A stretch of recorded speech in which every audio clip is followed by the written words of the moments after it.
Boa noite, bora começar mais uma live. O que você trouxe hoje? Eu adoro esse tema, acho que é muito bacana, porque é sempre não uma caixa de surpresa, porque a gente se acaba sempre divulgando o tema um pouco antes, mas eu sempre acredito que os participantes trazem algo a mais, e isso é muito bacana.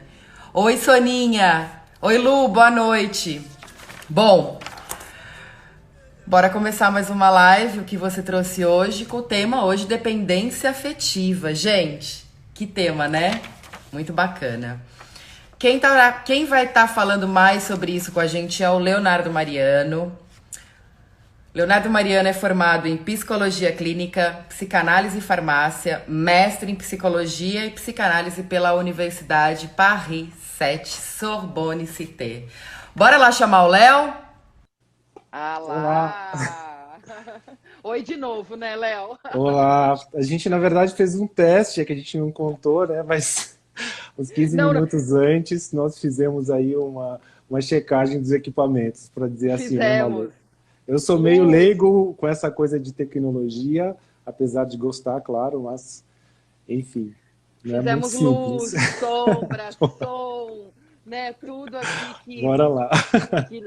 Boa, Léo, já estamos chamando. Léo, eu falei aqui um pouquinho antes de você É, entrar, falei boa noite pro pessoal, bem-vindos a mais uma live. O que você trouxe hoje? Eu disse que o quanto é bacana esse tema, porque apesar da gente anunciar do que vamos falar um pouco, né, o tema, eu acho que no decorrer tem sempre algo a mais e é um tema muito bacana.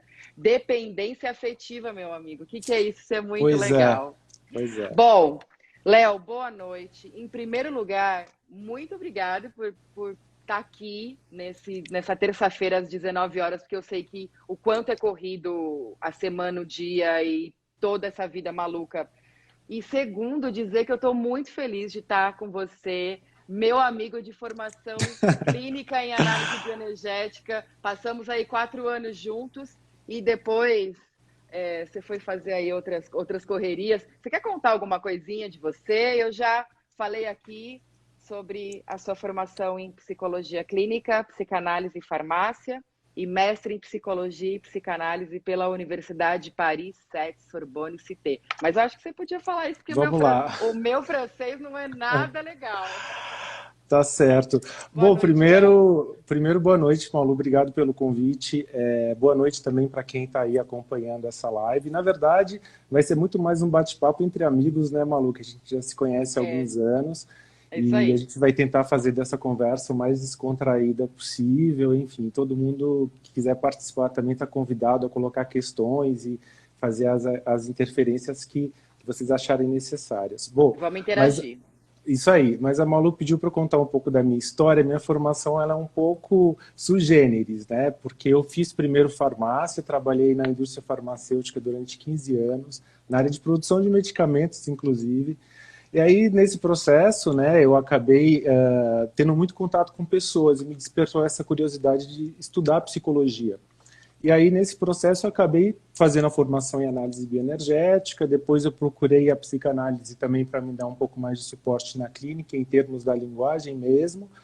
E aí, mais para frente, eu já estava com a clínica e tal, funcionando, houve uma oportunidade para ir para Paris, e lá eu fiz a seleção para entrar no mestrado em Paris 7, Sorbonne Cité, que é uma universidade incrível, maravilhoso, o contato foi maravilhoso, na verdade, o contato com os professores lá, porque eles são muito integralistas, assim, eles integram todas as teorias e todos os autores. Então, fiquei muito feliz porque eu tinha muito medo de que a psicanálise fosse muito lacaniana nessa escola. Na verdade, eu me Ah, que surpreendi bacana. com abertura enorme. Bom, aí eu fiz o meu mestrado lá, na verdade, o meu tema era a medicalização na clínica, né, a metáfora do desequilíbrio químico, que na verdade juntava a parte da farmácia, da medicação, com a parte da clínica e da psicanálise. Eu digo que eu juntei aí os dois neurônios que estavam meio perdidos nesse meu trajeto. Bom, então é isso. Aí a Malu perguntou sobre um tema para a gente trabalhar hoje, e eu achei interessante trazer o tema da dependência afetiva, porque Eu escrevi um texto no meu site, que é psicologiacontemporânea.com.br, e lá eu tenho alguns textos, que são textos gerais, assim, que tratam de diversos assuntos, numa linguagem também bastante acessível, né, de novo, para tornar assim, esses temas o mais próximo das pessoas possível. E aí esse tema foi um boom, assim, de repente eu abri aquele Google Analytics e estava assim, 300 pessoas tinham lido esse texto, no outro dia 100 pessoas. Eu falei, caramba, o que está acontecendo? E as pessoas começaram a enviar e-mail e eu vi que era um tema que despertava curiosidade. E a partir desse texto também, alguns pacientes me procuraram para fazer terapia com essa demanda exatamente da dependência afetiva. Dizendo, Acionou poxa, olha, alguma coisa ali, né? poxa, olha, eu me reconheci muito no texto, eu acho que tem muito a ver aí esses sintomas, isso tudo que você falou, eu queria conversar um pouco mais. E, bom, aí o processo tá acontecendo, né?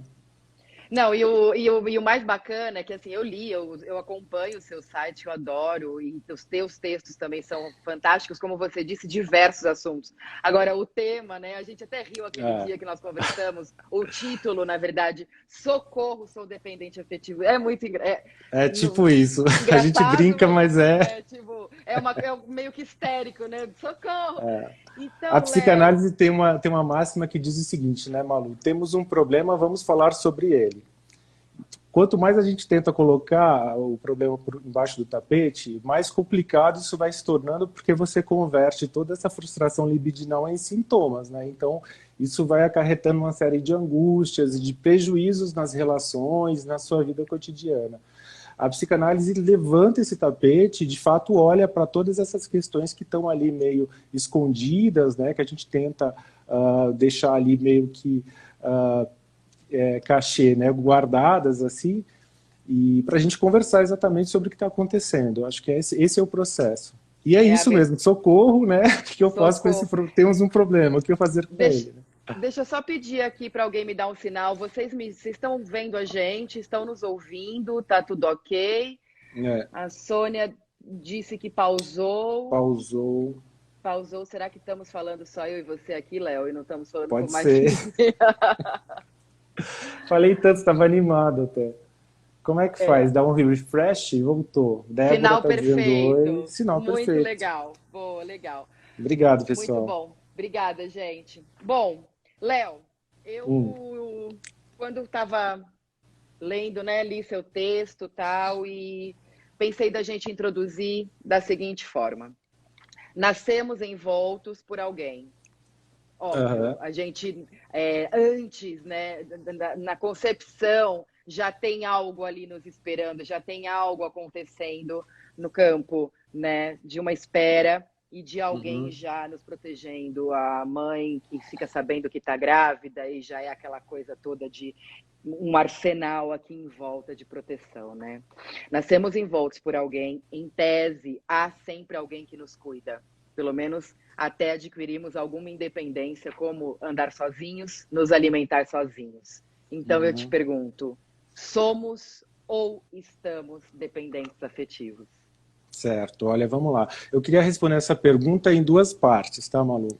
A primeira parte, eu acho que é assim, quando você usa essa metáfora, que é uma metáfora bem bacana, que nascemos envoltos por alguém, que é essa figura materna, né? Essa grande mãe que nos envolve enquanto não estamos prontos para chegar ao mundo. Então, a metáfora é bonita, mas a gente está falando de uma condição perfeita, né? Quando nascemos, quando temos um nome, quando temos uma família, mas nem sempre a vida vai nesse roteiro tão aí certinho, né? Às vezes, esse script tão bonitinho.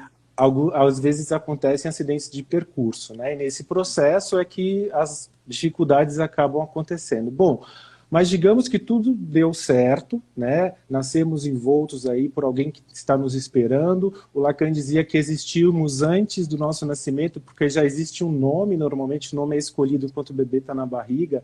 Isso é fantástico, porque aquele grupo que te aguarda já projeta ali num ser ainda que nem veio ao mundo uma série de expectativas e idealizações, né? Tá tudo meio que pronto, você ainda nem descobriu, mas já tem um script para você. É mais ou menos isso. Você nasce e te entregam, olha, faça isso, né?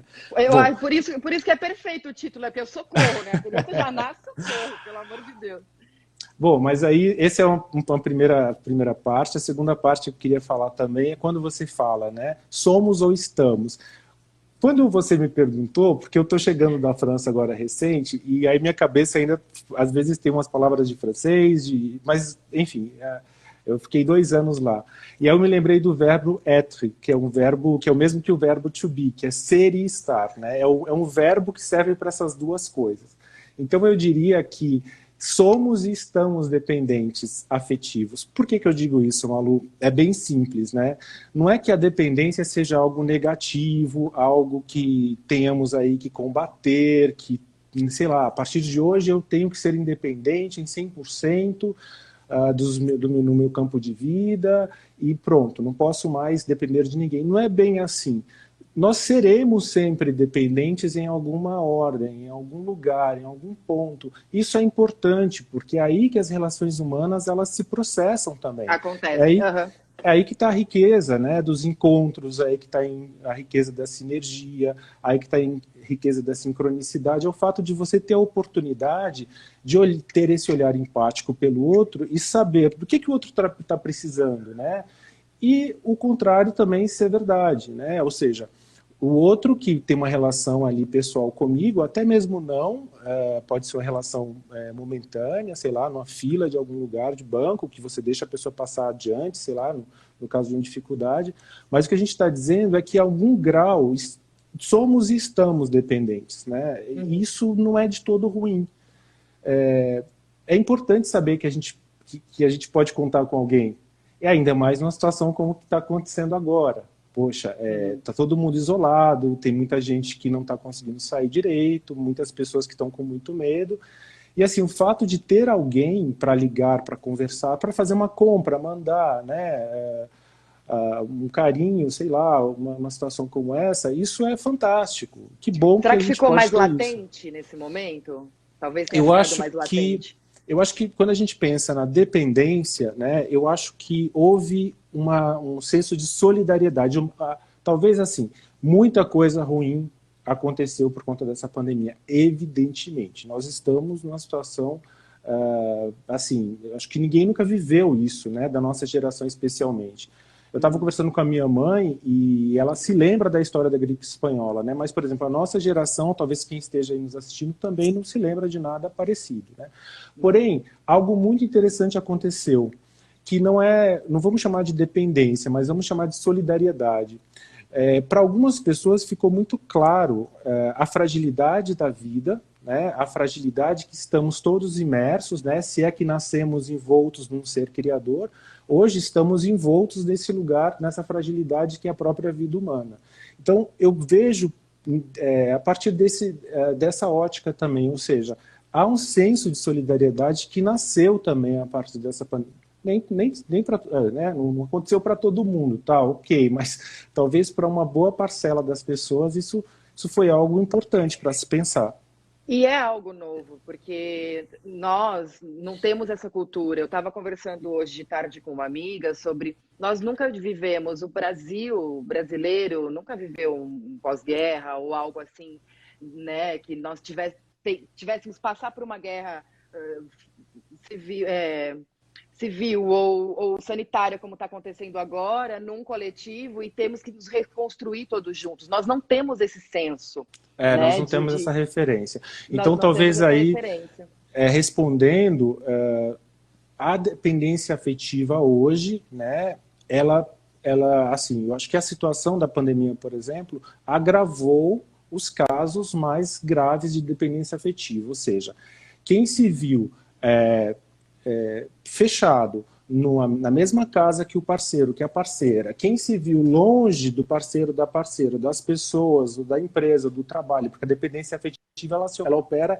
em diversas esferas, né? Pode ser no campo pessoal, pode ser no campo profissional, pode ser no Profissional, campo de amizade, os amizade, enfim. amigos. Eu acho que isso trouxe, né, uma manifestação mais aguda do que seria essa dependência afetiva. Então, sim, eu acho que nós estamos hoje vivendo uma situação que para muita gente está sendo difícil. Não é por acaso que as pessoas acabam procurando mais a terapia nesse período também. Como como que a gente sabe, o que nos leva a uma dependência afetiva? Ou como que a gente sabe que a gente está indo para esse buraco, Léo? Olha, essa história começa aí bem no passado, né? Eu, assim, nas pesquisas que eu fiz para encontrar um pouco desse roteiro do que seria aí a dependência afetiva, eu me baseei muito em Freud, tá? Então, de repente, alguém que esteja escutando, que é de outra abordagem, lembra que eu tenho um lugar de fala que é um lugar mais da psicanálise, evidentemente. Então, eu vou tender para esse lado. Bom, mas pensando aí nessa questão, né, do que nos leva a desenvolver a dependência afetiva, eu diria que é uma situação multifatorial. Não depende só de uma situação, mas normalmente, aqui acompanhando no consultório, né, com os pacientes, o que nós vemos no histórico dessas pessoas são situações de ruptura muito forte, mudança sem uma contextualização precisa ou um acompanhamento ali de figuras de cuidado. A gente tem também mortes, suicídio, lares que são desfeitos de alguma maneira, né? São sempre situações um pouco radicais e que não houve uma possibilidade de uma resolução, de uma elaboração, né? Por exemplo, figuras mães muito controladoras também, mães muito presentes, ou pais também, figuras muito grandes para a criança em termos de representação, assim, de uma imagem, né, muito forte, muito poderosa, e essas figuras de repente sofrem um afastamento ou sofrem algum tipo de, enfim, de situação que deixa a criança muito confusa, né, por conta dessa relação hierárquica. Isso parece, de novo, parece que tem uma influência muito grande nos casos mais agudos de dependência afetiva. Eu diria, Malu, que na verdade tem muito mais a ver, eu estava até vendo aqui... Não são Freud... traumas leves, né? Não são traumas leves, assim, digamos, não são traumas leves, né? Sim, a gente pode pensar aí numa dificuldade de satisfação libidinal, né, em determinado momento. A gente pode ter também uma frustração dessa expressão libidinal também, mas sempre ligado a situações que são mais limítrofes, assim, né? Situações que são, para um adulto seria muito tranquilo para passar, né? Sei lá, mudança de casa, mudança de cidade. O adulto, poxa, tá tudo certo, não tem nenhum problema que isso aconteça. Mas para a criança, se isso não for bem monitorado, às vezes a mudança de uma escola também. Quer dizer, o importante é que o terapeuta faça, de fato, né, uma arqueologia da história, das referências, dos imagens que esse paciente traz. Para que lá, nessa cadeia de ideias e de significantes, ele encontre esses lugares onde houve aí, sei lá, um curto-circuito, né, onde o arco não se fez, onde a curva não se formou, onde essa expressão emocional ela não pôde se dar. E a gente vai recuperar isso um pouco mais lá na frente, né, na clínica. Mas eu diria que são situações mais limítrofes assim mesmo. Falando da clínica, que eu acho que é bacana talvez a gente até, porque a clínica é nossa referência. A gente, sim, nós profissionais, nós terapeutas, a clínica é uma grande escola, né? Eu costumo dizer, assim, os meus clientes, toda vez que a gente, maioria, né, toda vez que a gente termina uma sessão, eles falam assim, olha, tá, até semana que vem, ok, obrigado. E eu sempre falo... Só um minutinho. Obrigada. Oi, Helena, tudo bem? Que saudade de você, beijo. A Helena e a Isa desculpa. também te deu eu não pude, é que eu vi agora a Helena passando, desculpa, mas vamos lá. Então, eu acho bacana dizer assim, obrigada a você, eu também falo obrigado a você, porque a gente está junto nessa relação, né? Então, isso é muito gostoso. E eu ia te perguntar como saber se estamos dependentes de uma relação. Então, como você falou da clínica, quais são os sintomas que eles trazem? Né? Então, na hora que chega ali, né, qual é a maior reclamação? Qual é a maior queixa? Para a gente saber, opa, né, aí tem um caso de dependência. Olha, eu posso resumir isso de um jeito mais didático, talvez, né? Eu diria que isso é possível... de ser observado pelo terapeuta através de uma manifestação da angústia de separação bastante acentuada. Bom, mas o que é angústia de separação? Bom, angústia de separação, calma, a gente pode ter alguém que não é da área, mas assim, é o fato de que quando o paciente, né, quando o sujeito ele está diante de uma situação onde haja uma ideia, uma fantasia de separação, ele vive uma angústia muito intensa. né?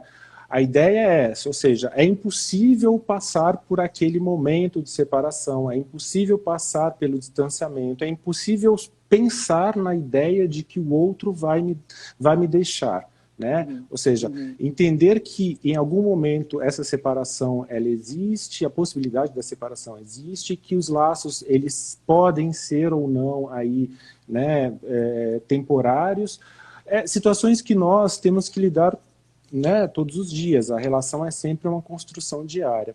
Então eu diria que é muito mais essa vivência dessa angústia bastante acentuada.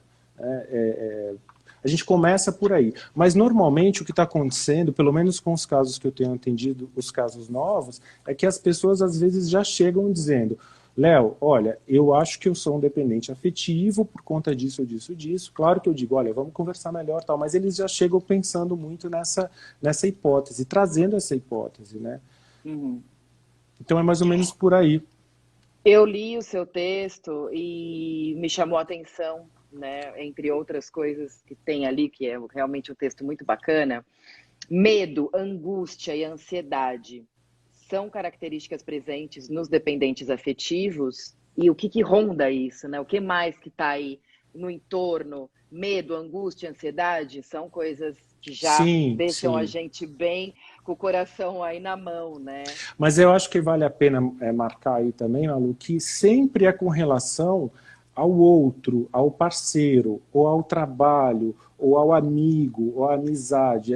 Não é exatamente com relação a mim, mas em relação a essa interface entre dois interlocutores. Aquilo gera, né? Isso. A ideia de perder, a ideia de estar sendo traído, a ideia de estar sendo trocado, a ideia daquele relacionamento não está indo bem, por exemplo, né?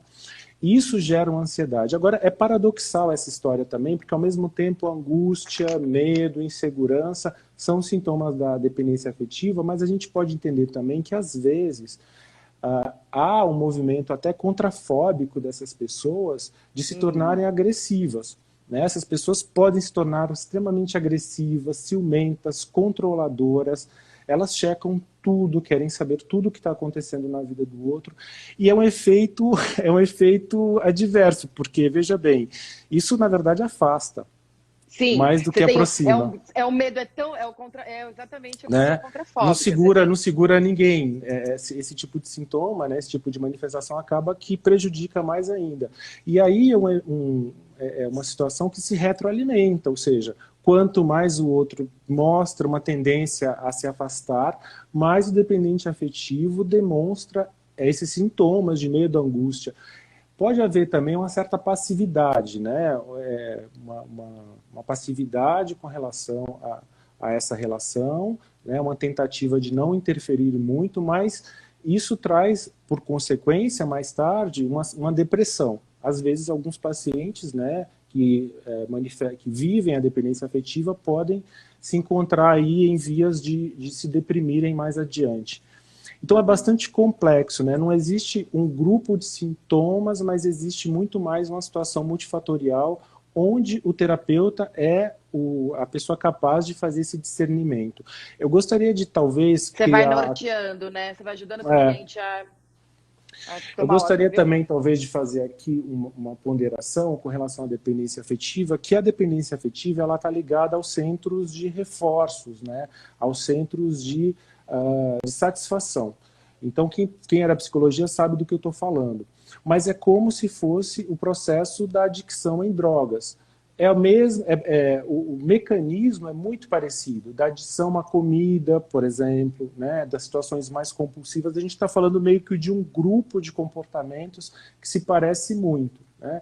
A ideia do dependente afetivo, por conta dessa perda, que a gente pode entender como uma perda objetal no passado, né, uma relação complicada no passado com esses objetos, né, a gente chama de objeto, não objeto físico, tá, gente? Mas objeto no sentido de troca libidinal, tá? É um termo mais psicanalítico. Mas, quando você vem para o futuro, eu acho que você arrasta esse vazio desse objeto perdido, dessa sensação de que algo não foi completado, de uma manifestação que não foi possível também no passado.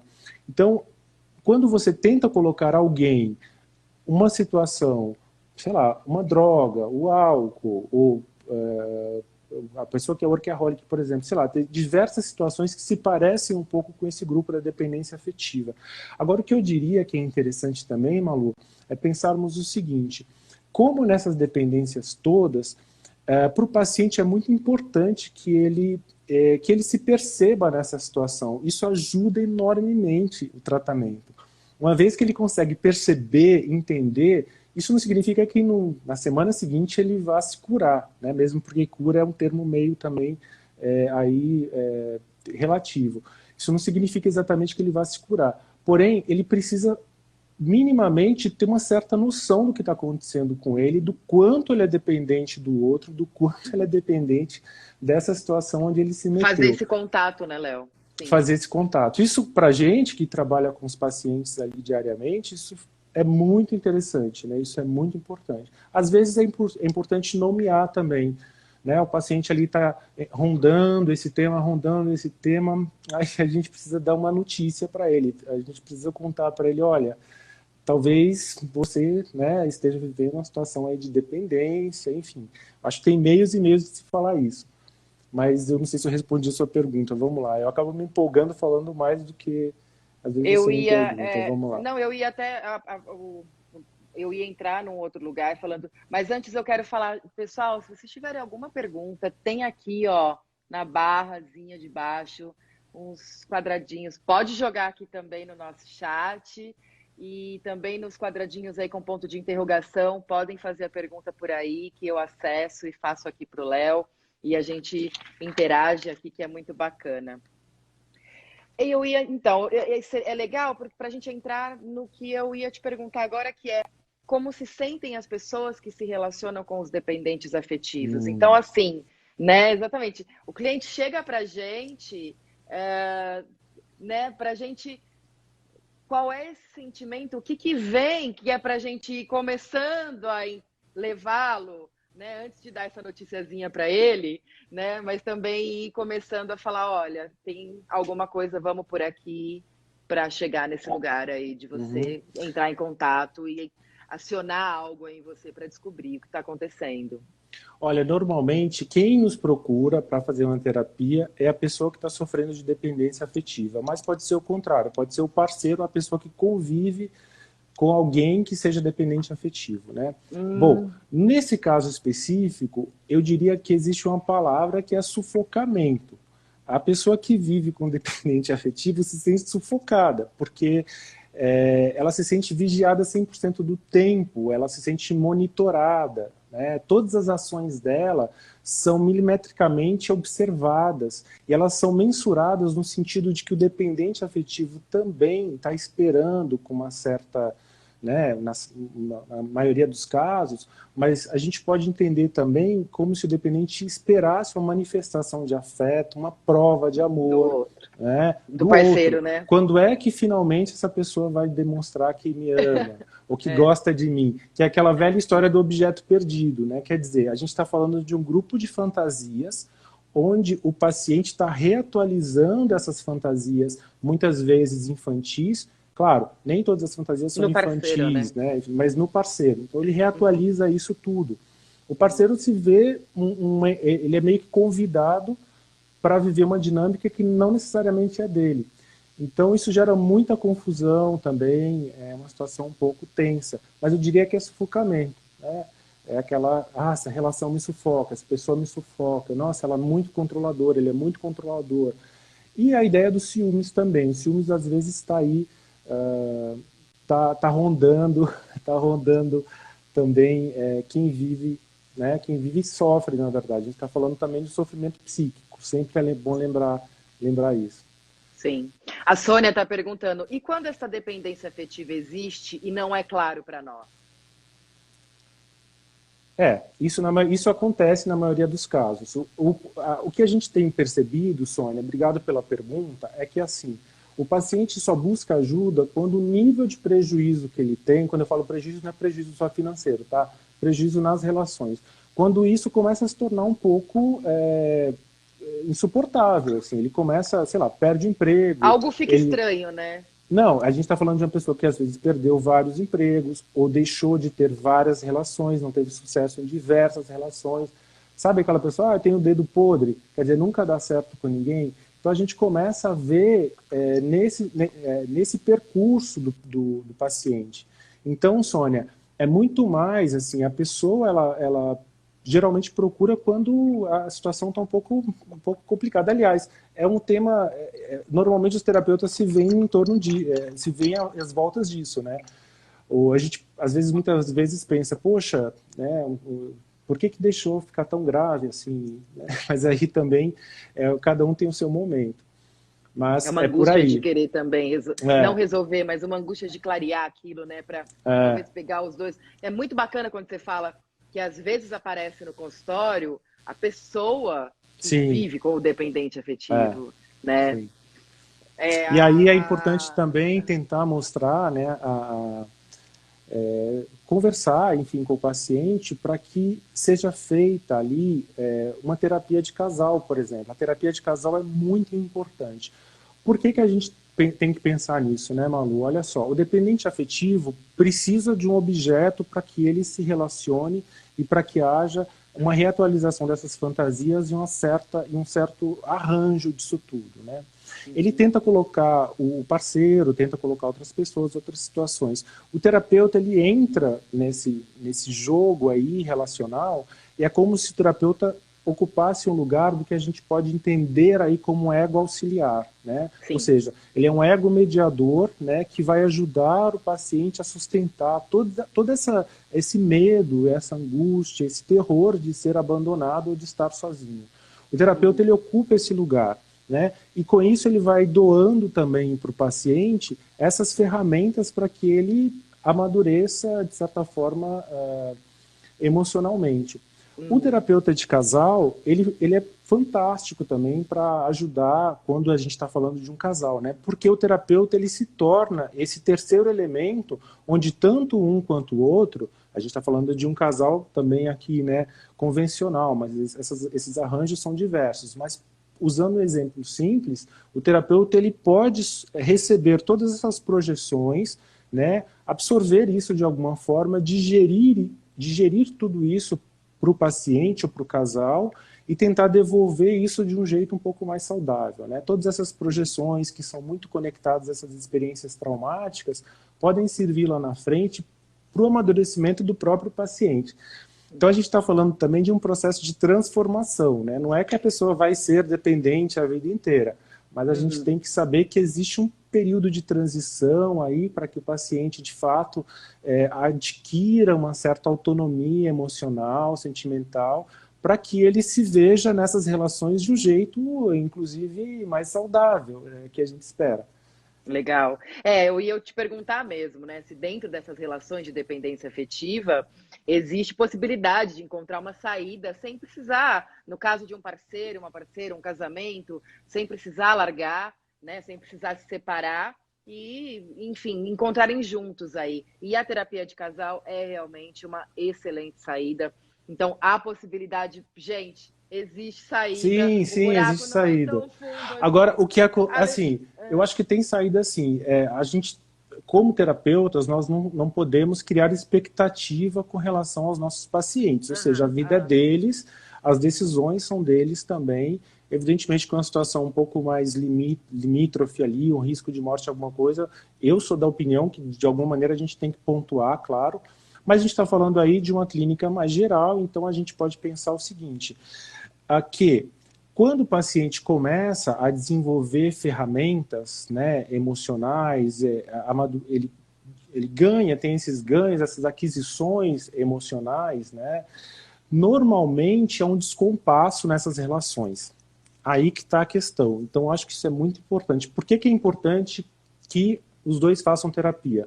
Porque quando um começa a criar essa articulação emocional e essa maturidade, pode ser que o outro fique um pouco mais defasado. E essa relação não funciona, né? Então, o ideal é que essas aquisições sejam feitas em dupla, né? Os dois sabendo do problema, entendendo o problema, discutindo. Terapia de casal funciona, cada um com seu terapeuta também funciona, né?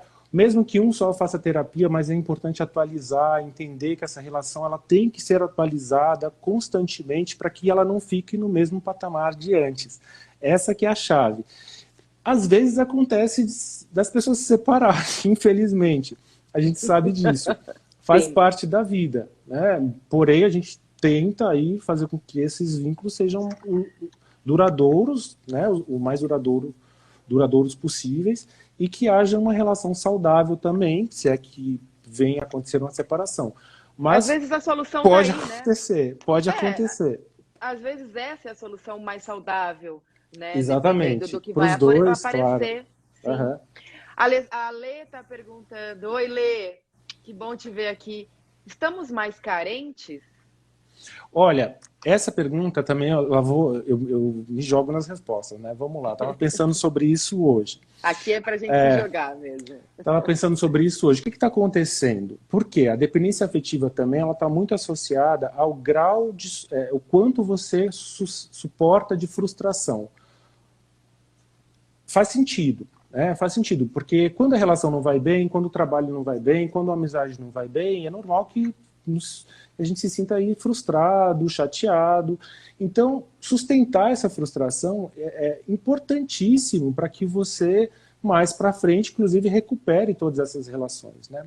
O que acontece é que hoje, né, pensando aí nos últimos anos, talvez, existe uma dificuldade muito grande para que as pessoas sustentem as frustrações da vida. A gente está falando aí, vamos pensar sempre num recorte, né, classe média e tal, porque isso acontece de uma maneira diferente em diversos outros segmentos. Em outras comunidades, sim. Sim, mas normalmente os pais se sentem muito culpados e tentam agradar os filhos com uma certa, com um certo exagero, né? Ter uma criança frustrada em casa é muito difícil para os pais. E, na verdade, ser pai, ser mãe, é frustrar os filhos com uma certa frequência. Exato. O que acontece é que essas pessoas que foram criadas, né, nessa bolha, inclusive, social, a gente pode chamar assim, quando elas se tornam adultas, fica muito, muito difícil delas sustentarem essas dificuldades que a vida vai nos apresentando naturalmente. De novo, faz parte. Então, eu acho que isso tem se agravado. Estamos aí diante de um grupo de adultos muito mais regredidos, né? Não sei se eu posso generalizar assim, mas o que eu tenho visto é que alguns adultos estão bem regredidos, com comportamentos bem adolescentes, inclusive, né? De adolescentes, assim. Então, pode ser verdade, né? Eu acho que se observar também o quanto você consegue sustentar uma frustração. Qual foi a sua última frustração? Né? O que você viveu nos últimos tempos? O fato de ter que ficar em casa. Poxa, é uma super frustração. Só que também isso tem a ver com saúde pública, com a preservação dos familiares. O quanto você sustenta isso hoje em dia em nome de algo que não é exatamente egocêntrico, que é algo muito mais altruísta e com relação ao bem-estar da comunidade.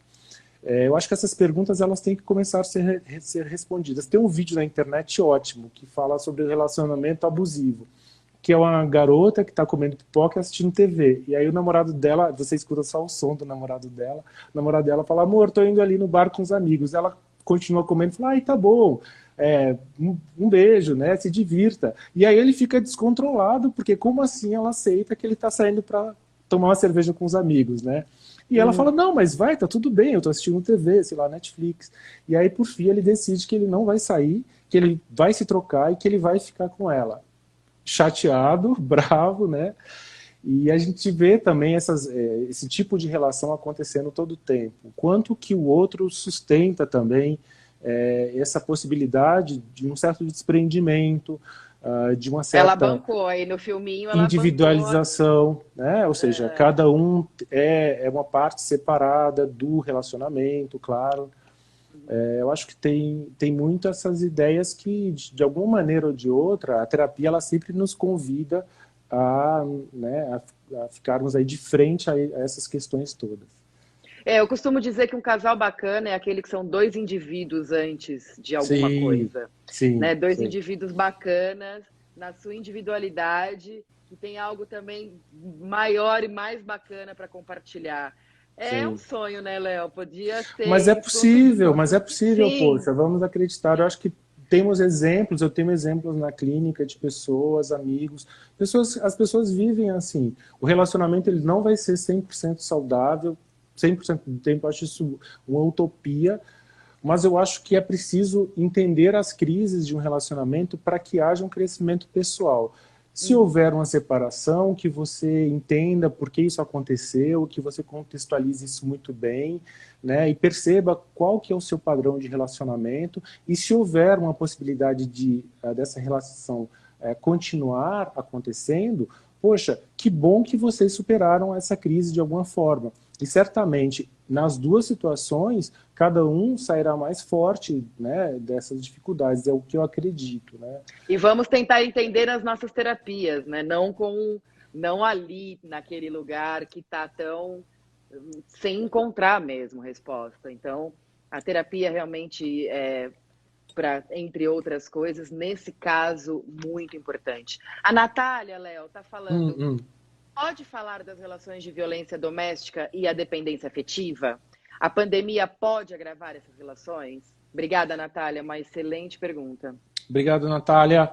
A gente está vendo aí, né, Natália, eu tenho acompanhado nos noticiários que há sim que há um aumento dos casos de violência doméstica durante a pandemia. Então, isso é uma realidade. É um dado estatístico, inclusive. Poxa, fica um pouco difícil de dizer se a dependência afetiva está associada a esse aumento de casos de violência doméstica. Por quê? É muito complexo, né? O tema violência doméstica é um tema vastíssimo. Porém, o que eu posso dizer, talvez inverter aí os polos, né? Mudar um pouco a ordem das coisas, eu posso dizer que os dependentes afetivos podem sim ter comportamentos violentos. Então, acho que essa é uma afirmação, porque como eu disse ali anteriormente, paradoxalmente, existe um grupo sintomático que se manifesta de um jeito muito mais, num espectro muito mais depressivo, né? E existe um grupo que se manifesta no espectro muito mais maníaco, um pouco mais violento e agressivo. Então é importante que saibamos aí que provavelmente esse grupo que tem essas características mais agressivas e maníacas, elas podem ter uma tendência a uma relação de violência. Aqui a gente está falando de violência, né, Natália, Malu e para todo mundo que está aí acompanhando. Eu acho que a violência ela se dá de diversas formas. A violência ela pode ser física, ela pode ser verbal, pode ser psicológica. Bom, quem trabalha na clínica sabe como isso se manifesta, né?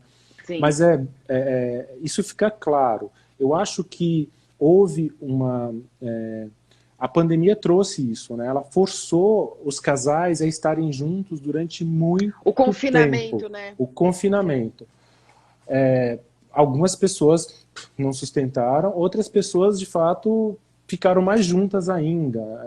Houve aí um entendimento, um olhar, um reconhecimento do outro. Achei tão bonito. Outro dia eu tenho um paciente, ele é jovem e também ele é casado com... A esposa dele é jovem, eles passaram a trabalhar em casa. E aí, assim, as primeiras 3 semanas do confinamento foi muito difícil para os dois. Até que ela, inclusive, foi procurar terapia, né? Os dois, ele já estava fazendo, ela foi procurar terapia. E havia ali da parte dela um sentimento de que ele se manifestava de um jeito muito agressivo com ela. Bom, quando ela foi para a terapia, ela foi perceber uma série de expectativas que ela tinha com relação ao parceiro, e ele, na terapia comigo, porque estava em confinamento, pôde articular melhor que tipo de comportamento impulsivo que ele estava expressando para a companheira dele, muito também justificado, aí, né, entre aspas, claro, mas muito decorrente dessa situação de estresse absurdo que todo mundo está vivendo. Então isso foi um boom que essa relação poderia ter acabado, como você disse, mas ao mesmo tempo... limite que você fala também, né? Aquilo que você trouxe no começo do limite. Sim, mas ao mesmo tempo houve ali uma conjunção de que os dois falaram, poxa, olha, precisamos de ajuda. E aí os dois buscaram ajuda e a gente está vendo hoje, né, que as coisas se harmonizaram de certa forma. Eles dividiram o espaço de trabalho, né? Cada um trabalha num espaço diferente da casa. Essa ideia da individualização que você disse também, que é muito saudável para os casais. Sim. A Sônia disse aqui pra gente, bacana também, dependência afetiva necessariamente não existe só no casal, pode existir também entre familiares. Pode existir, né? São aqueles filhos que não aceitam crescer, são as mães que não estão sempre também aí tentando controlar os filhos, né? Os filhos são adultos, sei lá, já são independentes e essas figuras às vezes materna e paterna que estão ali em torno, né? E tentando conduzir a vida dessas pessoas. Existe uma situação aí na dependência também, né, Molu, que é importante que de alguma maneira que a gente traga aqui para as pessoas, que é quase uma permissibilidade, né? Ou seja, existe uma permissão, desculpa, para que isso aconteça. Se existe um dependente, existe alguém também que se sente importante, talvez, por que não? Porque está ali recebendo toda essa atenção. Essa pessoa ocupa, de fato, um lugar de destaque na vida do dependente e, muitas vezes, quando o dependente começa a se dar conta disso, ele se retira um pouco, né, dessa relação, ele se protege um pouco mais e aí quem sente o vazio, na verdade, é o outro, né? Mas por que você não está mais me ligando? Por que você não está vendo mais meu celular? Porque talvez não seja mais do meu interesse. Né? Pois é. O que causa realmente. A Beta tá trazendo aqui, esse dedo podre me pertence. Amiga, calma, que fica tudo certo. Faz parte, eu acho que pertence a todos nós. Nós passamos por uma série de relações nem sempre saudáveis. Esse papo que todo mundo já encontrou a pessoa certa e tal, é um papo é muito difícil encontrar a pessoa certa. E eu acho que também, assim, não existe a pessoa certa, existe a pessoa quase certa. O relacionamento você vai fazendo ele. Sim. Né? Você vai. É argila, né? Ele se molda, ele se dilata, ele se contrai. Eu acho que é importante, foi a Berta que perguntou isso, né? Ela falou, por que parece que atraímos alguém que são semelhantes aos anteriores, né? Então, quando ela fala do dedo podre. Esse é um tema muito importante, porque aí... Obrigada, Rô. Aí a questão da terapia ajuda muito isso. Por quê? Na terapia, eu costumo dizer que é uma relação diferente de todas as relações que você já teve. Porque é onde você tem a oportunidade de se colocar completamente, estar completamente presente nessa relação. O terapeuta está lá, né, desprovido de moral, de julgamento, né, de preconceitos, ele está para te escutar. Então é possível você fazer olhar para esse grupo de relações que você viveu, entender essas semelhanças todas, e aí vai da implicação pessoal, né? Ou seja, por que é que eu tenho feito escolhas dessa e dessa e dessa forma? O dependente afetivo passa por isso também. Em algum momento ele precisa se perguntar, poxa, por que eu preciso tanto de alguém? Bom, se eu tenho meu trabalho, se eu sou autônomo, se eu sou autônoma, se eu vivo a minha vida, se eu sou adulto, enfim, por que tem que ter alguém? Por que eu dependo do amor de alguém? Por que é tão difícil, né, viver, me sustentar, gostar de mim e saber, inclusive, que tem alguém que gosta de mim? Eu acho que esse processo de crescimento do dependente afetivo é um lugar muito bacana de acompanhar. Né? Quem acompanha esse percurso, quando chegamos ao final aí de um percurso de análise, ou estamos perto com relação a esse tema especialmente falando, é muito interessante, porque é como se houvesse o surgimento de uma identidade genuína do outro, porque ele não precisa mais se apoiar em alguém. Ele agora, ele ou ela, né, ele começa a se bastar mais no mundo. Isso não significa que vai ficar sozinho, tá? Sim. Aliás, provavelmente não vai ficar sozinho ou não vai ficar sozinha, porque vai se tornar uma pessoa, inclusive, mais interessante. Exatamente. E é o que eu ia entrar, porque a gente está indo, infelizmente, ai que pena. Poxa, que rápido, caramba! Nós estamos indo para os nossos 10 últimos minutos e eu quero Eu tenho uma coisa para ler aqui antes, viu? Porque eu falei que eu não ia ler, mas eu quero ler para você, que eu acho que você vai gostar. Você falou agora, Léo, dessa questão do se saber livre, do se saber e você se colocar num lugar mais interessante também, porque o autoconhecimento ele traz isso. Uhum. E é isso, e eu acho que é isso que é bacana. Ter autonomia na vida e se saber e se sentir livre nos ajuda a sair desse estado. Sim, então, sim. Eu ia te fazer a pergunta, mas ela já se tornou a resposta, que é exatamente isso. O processo de autoconhecimento, ele traz essa sensação, não é curativo, é óbvio, como a gente falou, muita cura talvez 100% em nada existe, mas é uma libertação quando você se sabe se sentir livre e quando você se sabe se sentir, poxa, dono talvez né, você domina ali você mesmo em muitas situações, e você fala, uau, acho que eu saí desse estado, acho que agora eu tô vendo uma luz, eu tô vendo um processo nisso. Sim, então, sim. Diga, eu quero que você leia. Mas vamos lá. Na verdade, quando você me convidou para falar desse tema, eu estava me lembrando de livros e tal, e aí eu me lembrei de um livro da Clarice Lispector que se chama Água Viva.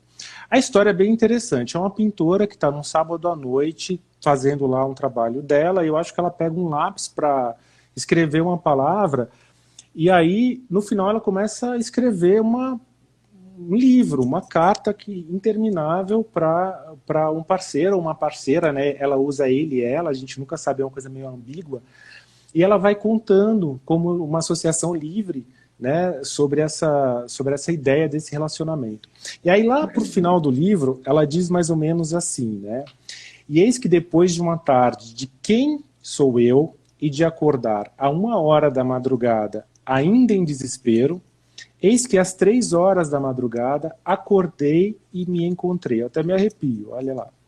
Fui ao encontro de mim, calma, alegre, plenitude sem fulminação. Simplesmente, eu sou eu e você é você. É vasto e vai durar. O que te escrevo é um isto. Não vai parar, continua. Olha para mim e me ama. Não. Tu olhas para ti e te amas. É o que está certo. Então, quando a gente fala da dependência afetiva, a gente está falando deste lugar. Né? Uhum. Olha para ti e te amas. Primeiro, antes de qualquer coisa. Isso é o final do... Gente, quem não leu Água Viva, tipo, tem na internet, baixa lá agora e leia. É incrível. Clarice é indiscutível, né? São então, 40 assim, páginas de palavras deliciosas, assim. Fica a dica, leitura para a noite. Clarice é indiscutível, e um tema agora, quer dizer, a gente encerra aqui, já mergulha aí na Clarice, que é um ganho maravilhoso para todos nós. Só terminando aqui, Natália está dizendo, é possível verificar na sua experiência clínica se existe uma solução de compromisso entre casais em que ambos parceiros têm questões de histórias de vidas que reforçam os sintomas de ambos. Sim, sim. Né? Eu acho que nesse caso, Natália, né? Acho que nesse caso, Natália, felizmente nós temos o recurso da terapia. E eu vejo que, assim, o medicamento funciona muito bem, tá? Como eu sou farmacêutico, gosto sempre de falar disso. Existem situações onde as pessoas estão vivendo uma ansiedade tremenda, dificuldade para dormir e tal. Mas lembrando que o medicamento só tira o sintoma. Ele não trata da raiz do problema. Então, assim, pode ter um tratamento com abordagem de um psiquiatra, com medicação, mas a terapia ela é insubstituível. Por quê? Porque vocês terão a oportunidade, né, quando eu digo vocês, o casal, né, o casal terá a oportunidade de fazer esse balanço, de contar essas histórias. Eu costumo dizer que a terapia, você chega na terapia com um caderno enorme, escrito assim, de qualquer jeito, cheio de figuras e coladas e tal, e na terapia você passa limpo com a tua letra, com as tuas palavras, você olha no dicionário, você escolhe novamente alguns sinônimos, você recoloca essas histórias de um jeito interessante, né? Você se lembra, você revive, você relê, você rediz muitas vezes a mesma história. Então essa que é Esse é o grande barato da terapia, essa que é a grande É, viagem que a gente faz aí todo dia com os pacientes. é como a Lu tá dizendo, santa terapia. É, Não tem, é isso que, esse é o caminho esse é o portal, como eu disse lá em outras lives, esse é o portal, gente, não tem mas eu outra. tenho. E é muito legal isso que você falou, Léo, do caderno, porque muitas vezes a gente chega com um caderno todo florido ou cheio de falar, não, é isso, e eu É, vou convencer meu terapeuta. E de repente, durante o processo, você larga aquele caderno e fala assim, chega, não é nada disso aqui, não tá mas é rolando. Outra é um processo reeditar e bem reescrever. bonito, né? Um processo É, bem bonito. é maravilhoso. Ah, Mas que é isso. pena. Chegamos ao final, é isso. Tenho que me despedir. Tá certo. Que pena. O Instagram, ele pausa a gente. Tá, tá. Às Vamos vezes é marcar difícil, outra, mas Malu, quando você necessário. quiser, tá? Vamos, vamos. Quando você Aqui quiser. a porta tá aberta aqui. Eu sei, a gente temos o contato um do outro. É aquele WhatsApp. Vamos falar sobre esse texto hoje. Gente, o Léo tem textos incríveis, muito bacanas, que dá para trazer assim para lives todas as semanas. Já temos uns escolhidos, né, Léo? Bora lá, E a vamos gente trabalhar. vai Tudo e a certo. gente vai repetir. Bernardo, poxa, que pena, Bernardo. A gente começou às 19 horas, mas dá para você assistir. Vai ficar Ah, vai ficar disponível? vai ficar compartilhado no IGTV Boa, bom saber, bom saber. e depois a gente faz um reply no Story. Dá para vocês acompanharem lá na página da Malu. Também vai ficar. Vocês são ótimos, obrigada. Obrigada a vocês. Léo e Malu, amei, muito obrigada. Um beijo grande, Léo, pessoal. Obrigado, Léo, viu? já sou sua fã. Léo, diz aí qual que é a sua página do Instagram? É Psicontemporânea, a página do Psico... Instagram. O meu site é psicologiacontemporânea.com.br e os meus contatos estão lá no Instagram, ou de repente se alguém quiser entrar em contato com você para pedir meu contato, enfim, você tem todos eles aí, você pode enfim, compartilhar aí com quem te procurar também. Tá certo? Legal. Vamos em frente. Léo, Um muito, grande muito, beijo, muito foi muito bom. obrigada. A gente se encontra numa próxima. Tá Boa bom. semana para nós, gente. Obrigado, Valeu, viu, obrigada pessoal? a Grande vocês. beijo.